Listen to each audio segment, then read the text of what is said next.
Hey everyone, welcome to Comic Yahud, your place for classic comic stories. Today's episode, Tintin and the Broken Ear, Chapter 8. Let's dive in.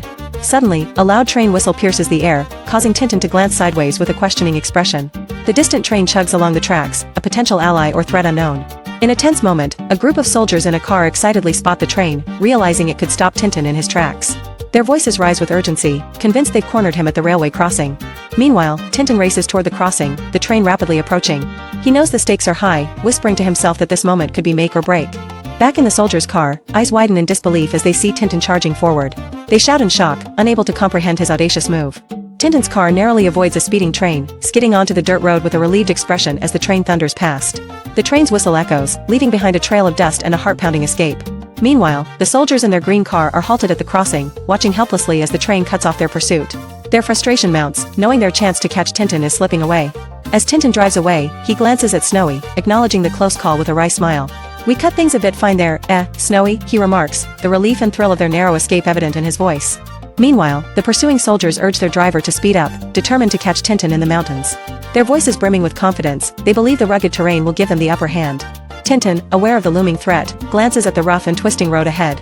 "Mountains. That's bad," he mutters to Snowy, worry etched on his face as he realizes the enemy's car is more powerful and will soon close the distance.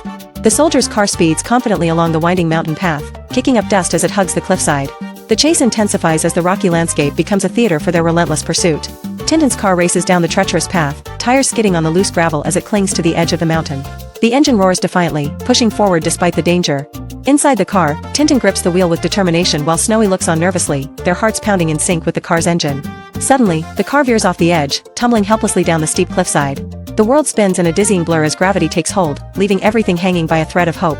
At the edge of the cliff, soldiers peer down in disbelief, exclaiming in shock at the dizzying drop below. Below, the wreckage of the car lies engulfed in flames, the fire angrily devouring the twisted metal. Smoke billows upwards, marking the site of the disaster with a somber plume. One soldier, hesitant and resigned, decides to stay behind, convinced of the inevitable outcome.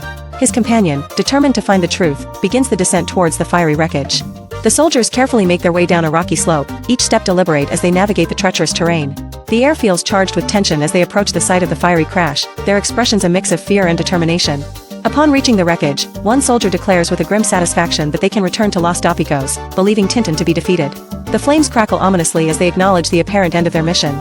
Suddenly, the roar of an engine draws their attention upwards, confusion etched on their faces as they realize it's their car. One soldier questions the unexpected noise, while another exclaims in disbelief, pointing towards the approaching vehicle. The soldiers scramble up the rocky slope, their expressions a mix of determination and anxiety as they press forward. One of them points urgently, his voice barely audible over the roar of the distant engine. As they continue to climb, the incline becomes steeper, causing them to struggle for each foothold on the treacherous terrain. Their focus narrows, each step a battle against the unforgiving mountain. Reaching the top of the treacherous slope, a soldier stopped short. In front of him, the comrade who had stayed behind was sprawled in the dirt, hat tossed aside, lying motionless on the road. Tintin drives swiftly along a rugged mountain road, with Snowy by his side, exuding a sense of urgency as the green car kicks up dust behind them. The landscape rushes past, revealing the treacherous path they've chosen to escape their pursuers. Nearby, a disoriented soldier is being supported by his comrades, explaining in a shaky voice how he was caught off guard. His words hint at the unexpected appearance of Tintin and the clever maneuver that left him bewildered. Another soldier, with a determined expression, reassures his companions that Tintin will be intercepted at the frontier, confident in their strategy to catch him. Urging them to move quickly, he leads the way with a sense of urgency to close the distance. Tintin, in a state of disarray, is escorted by soldiers along a dusty road, their expressions a mix of determination and focus. The landscape is rugged, hinting at the challenges they face as Tintin is taken further into the depths of uncertainty. The car roars past jagged cliffs, with Tintin's face set in concentration as he maneuvers through the rocky terrain.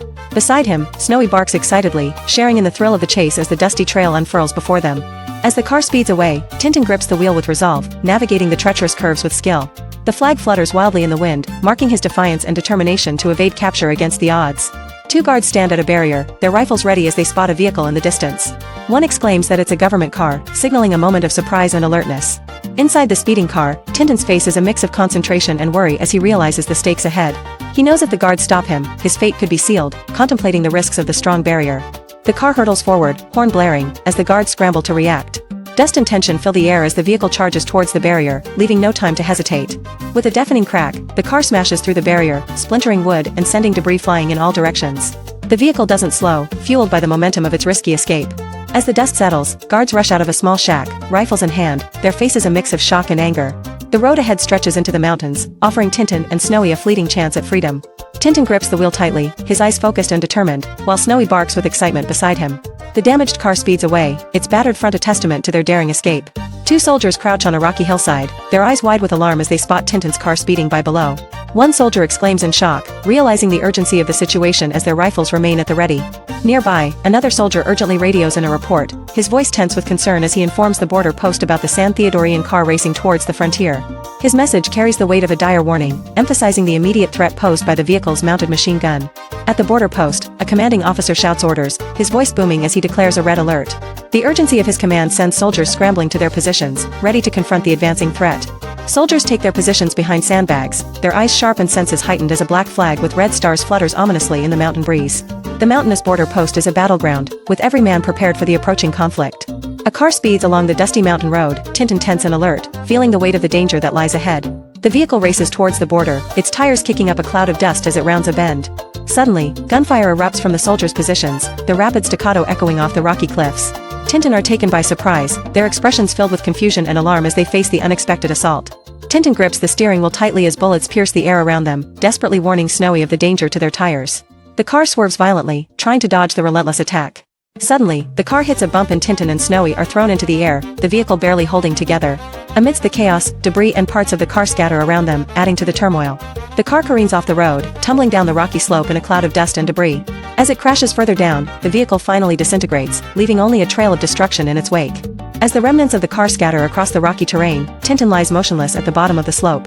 Nearby, Snowy shakes off the shock, stars swirling around his head, as he struggles to regain his senses. With determination, Snowy scampers over to Tintin, nudging him gently in an attempt to rouse him from unconsciousness.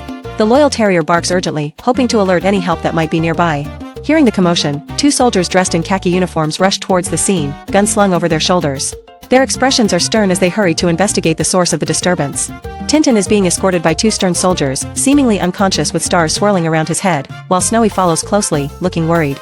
The soldiers maintain a firm grip on him as they march forward, their intent clear and unwavering. Meanwhile, a soldier is on the phone, delivering urgent news about an attack on border post 31. He reports that the armored car was destroyed and a colonel has been captured, his voice steady but filled with the weight of the situation. In Sanfation, a messenger, breathless and urgent, runs to deliver a dispatch to the general, sweat trickling down his face. The news has just come in by telephone, signaling a moment of high alert and immediate concern. General, his face set with resolve, reads a dispatch that hints at an impending conflict, declaring that if war is what they seek, war is what they shall have. His grip tightens on the paper as he prepares to respond decisively. Turning to a subordinate, General orders the immediate dissemination of a communiqué, demanding special newspaper editions to spread the word swiftly. The soldier salutes sharply, understanding the urgency of the task at hand. In the bustling streets of Sanfation, a newsboy shouts energetically, waving fresh editions of the Sanfation Star, echoing the general's call to arms. The city buzzes with the news, as people rush to grab the latest papers. In a tense room, a group of mans huddle over a newspaper, reading the alarming headlines about a surprise attack from the San Theodorian army.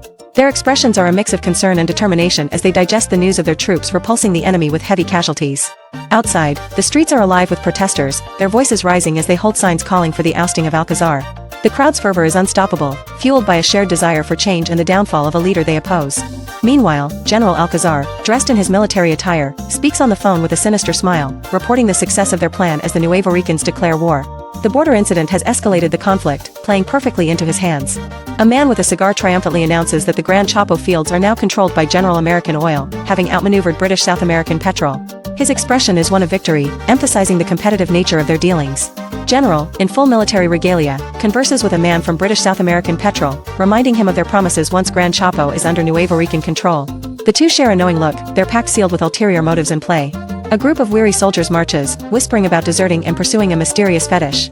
Tintin stands between two soldiers, his hands bound, as he anxiously questions his fate. The soldiers remain tight-lipped, merely stating their orders to transport him to Sanfation. The truck carrying Tintin and the soldiers rumbles along a narrow, winding mountain road, its tires kicking up dust as it navigates the treacherous path. The rugged landscape looms around them, silent witnesses to the unfolding events. Inside the truck, Tintin whispers encouragement to Snowy, urging him to keep chewing at the ropes binding his hands. The soldier beside him, unaware of the subtle escape attempt, seems lost in thought. Suddenly, Tintin bursts with excitement, announcing his freedom as Snowy successfully releases the ropes. The truck speeds along a narrow bridge, its course set towards the distant town of San Theodoros. Tintin, seizing the moment, urges himself to prepare for their escape as the truck nears its destination. Tintin leaps from the speeding truck, his arms flailing as he braces for the impact. The soldiers reach out in vain, their shouts lost in the rush of wind as he makes his daring escape. He lands hard on the rough road, tumbling painfully as the truck roars onward. Snowy, faithful and swift, darts after him, dodging the wheels as the soldiers holler in frustration. Tintin scrambles to his feet, wincing at the sound of bullets whizzing by.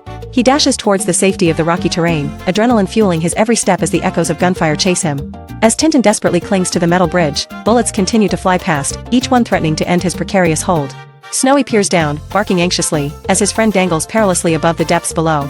Snowy, caught in the chaos, yelps in surprise as another shot rings out and hit his tail, the sound echoing against the rocky walls. His paws scramble for purchase on the slippery surface, fear evident in his wide eyes.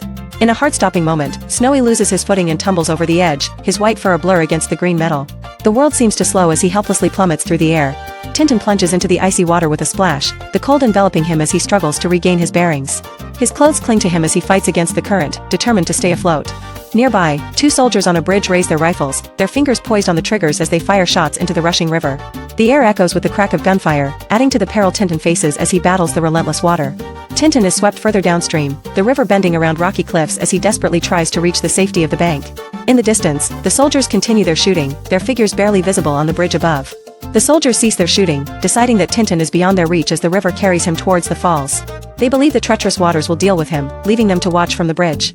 Tintin battles the rushing water, eyes locked on a large rock ahead, knowing it might be his only salvation. His determination surges as he realizes failure to reach it could mean his end. With a final desperate effort, Tintin manages to grasp the rock just as the water cascades over the edge. Exhausted but relieved, he clings to it, narrowly avoiding the deadly plunge below. Tintin watches in horror as Snowy struggles against the powerful current, his voice filled with concern. Desperately, he reaches out from the safety of the rock to save his faithful companion. Tintin stretches his arm as far as he can, grasping Snowy's paw firmly just in time.